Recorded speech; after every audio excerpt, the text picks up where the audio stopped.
Sa preseason game ng Boston Celtics laban sa Philadelphia 76ers, maganda agad ang ipinakita ni Kristaps Porzingis sa unang bahagi ng kanyang panunungkulan. Siya ay gumawa ng makabuluhang kontribusyon bilang isang Celtics, nagrehistro ang 7'3" center ng 17 points at 5 rebounds sa loob ng 25 minutes. Siya ang ikatlong nangungunang scorer ng paligsahan sa Boston, sa likod ni Peyton Pritchard at Jaylen Brown. Pagkatapos ng laro na sungkit nga ng Boston Celtics ang panalo laban sa Philadelphia 76ers sa score na 114-106.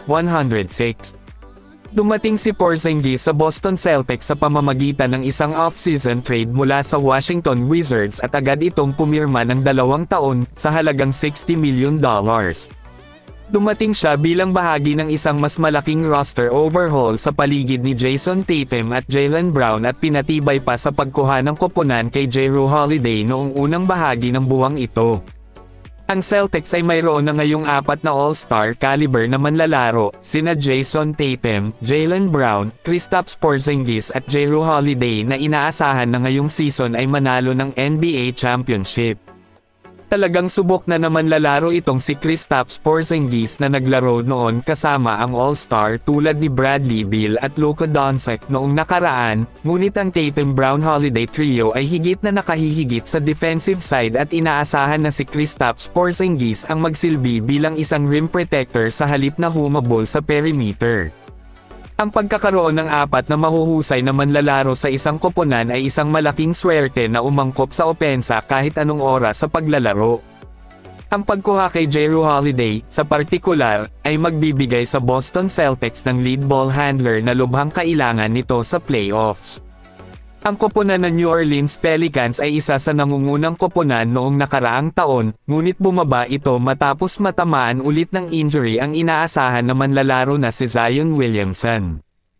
Ngayon ang pinakamalaking tanong na kinakaharap ng Pelicans pagdating sa 2023 hanggang 2024 NBA season ay ang kalusugan pa rin ni Zion Williamson. Mula nang madraft siya ng Pelicans na ang number 1 overall pick sa 2019 NBA draft, palagi na ito na tinatamaan ng injury. Nalimitahan lang siya sa 24 na laro sa kanyang rookie season, hindi nakuha ang kabuuan ng 2021 hanggang 2022 season at nalimitahan lang sa 29 na laro noong nakaraang season. Gayunpaman, sa pagkakataong ito, nilinaw na malusog ngayon si Zion Williamson at handa nang magsimula sa season na ito.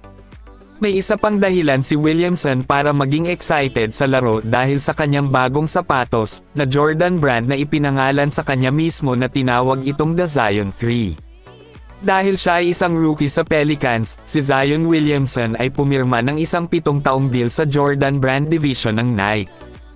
Ang Zion 1 ay inilabas noong 2021 na sinundan ng Zion 2 noong 2022, at ngayon nga meron na namang bago na Zion 3.